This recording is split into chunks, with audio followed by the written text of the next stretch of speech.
ಭರವಸೆಗಳು ಕೊಟ್ಟಿದ್ ಬಿಟ್ರೆ ಅಲ್ಲಿನ ಜನರ ಬದುಕು ಬದಲಾಗಲಿಲ್ಲ. ಒಂದೊತ್ತಿನ ಹಿಟ್ಟಿಗೆ ದಿನ ಇಡೀ ಪರದಾಡುವ ಈ ವ್ಯಾಪಾರಿಗಳ ಬದುಕೀಗ ಮತ್ತಷ್ಟು ಹೀನಗೊಂಡಿದೆ.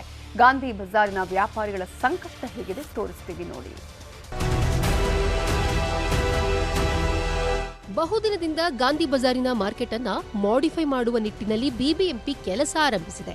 ಇದರ ಜೊತೆಗೆ ಸ್ಮಾರ್ಟ್ ಸಿಟಿ ನಿಗಮ ವೈಟ್ ಟ್ಯಾಪಿಂಗ್ ಸೇರಿದಂತೆ ಹಲವು ಕಾಮಗಾರಿ ನಡೆಸುತ್ತಿದೆ. ಇದರಿಂದ ಗಾಂಧಿ ಬಜಾರಿನ ವ್ಯಾಪಾರಿಗಳ ಗೋಳು ಹೇಳತೀರದಾಗಿದೆ. ಇಲ್ಲಿ 35 ಅಂಗಡಿಗಳು ಹಾಗೂ 150ಕ್ಕೂ ಅಧಿಕ ಹೂವು ವ್ಯಾಪಾರಿಗಳು ಜೀವನ ಕಟ್ಟಿಕೊಂಡಿದ್ದಾರೆ. ಇದೀಗ ಈ ಪೈಕಿ 35 ಅಂಗಡಿಗಳಿಗೆ ಮಾತ್ರ ಬೇರೆ ಸ್ಥಳದಲ್ಲಿ ತಾತ್ಕಾಲಿಕ ಅವಕಾಶ ಕೊಟ್ಟು ಸ್ಥಳಾಂತರಿಸಲು ಯತ್ನಿಸಿದ್ದು, ಇದಕ್ಕೆ ಇಲ್ಲಿನ ಜನ ಗರಂ ಆಗಿದ್ದಾರೆ.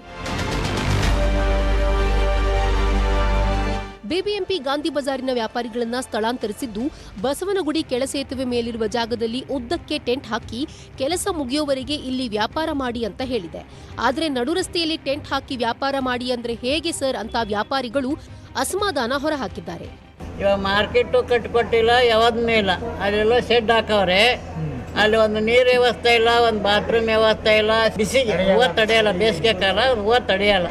ಅದಕ್ಕೆ ನಾವು ಹೋಗಲ್ಲ, ಹೆಂಗೆ ವ್ಯಾಪಾರ ಮಾಡೋಣ? ಬ್ರಿಡ್ಜ್ ಮೇಲೆ ಕಟ್ಟಿದ್ದಾರೆ, ಅಲ್ಲಿ ಇವಾಗಲೇ 3-4 ಕಂಪ್ಲೇಂಟ್ ಆಗಿದೆ, ಅದನ್ನು ತೆರವುಗೊಳಿಸಿ ಅಂದ್ಬಿಟ್ಟು. ನಾವು ಅಲ್ಲೋಗಿ ಕೂತ್ಕೊಂಡ್ಬಿಟ್ಟು ಅಂದರೆ 4-5 ದಿನ ಆದಮೇಲೆ ಎತ್ತಿಸ್ಬಿಡ್ತಾರೆ. ಆಮೇಲೆ ನಾವು ಇಲ್ಲಿ 50-60 ವರ್ಷದಿಂದ ಜೀವನ ಮಾಡ್ಕೊಂಡಿರೋರು ಎಲ್ಲೋಗೋದು.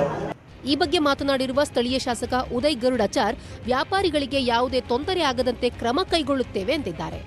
ಜನಸಾಮಾನ್ಯರಿಗೆ ನಮ್ಮ ಘನ ಸರ್ಕಾರ ಯಾವತ್ತೂ ಹೊಟ್ಟೆ ಮೇಲೆ ಕೊಡೋದಿಲ್ಲ. ಈಗ ಬೀದಿ ಬದಿ ವ್ಯಾಪಾರಿಗಳು ಎಷ್ಟು ಜನ ಇದೆ ಅಂತ ಅವ್ರ ಹತ್ರ ರೂಲ್ಸ್ ಇದೆ, ಅಷ್ಟೇ ಇಟ್ಕೊಂಡು ಮಾಡ್ಕೊಡ್ತೀನಿ ಅಂತ ಹೇಳಿದ್ರು ಫಸ್ಟ್ ಟೈಮ್. ಅವ್ರೇನು ಹೇಳಿದ್ರು ಅದಕ್ಕೆ ಬೀದಿ ಬದಿ ವ್ಯಾಪಾರಿಗಳು? ಇಲ್ಲ ನಾವು ಇದ್ವಿ ಅಂತ ಶುರು ಮಾಡಿದ್ದಾರೆ.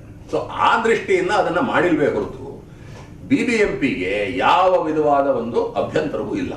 ಕಟ್ಟಡ ಹಳೆಯದಾದ್ರೂ ಹೇಗೋ ನೆಮ್ಮದಿಯಾಗಿ ವ್ಯಾಪಾರ ಮಾಡಿ ಜೀವನ ಮಾಡಿಕೊಂಡಿದ್ದವರನ್ನ ಪಾಲಿಕೆ ನಡು ರಸ್ತೆಗೆ ಎಳೆದು ಹಾಕಿದೆ. ಈ ವಿಚಾರಕ್ಕೆ ತಾರ್ಕಿಕ ಅಂತ್ಯ ಕಾಣಿಸಲು ಸ್ಥಳೀಯ ಶಾಸಕರು ಮುಂದಾಗಿದ್ದಾರೆ. ಆಶಿಕ್ ಮುಲ್ಕಿ, ನ್ಯೂಸ್ 18, ಬೆಂಗಳೂರು.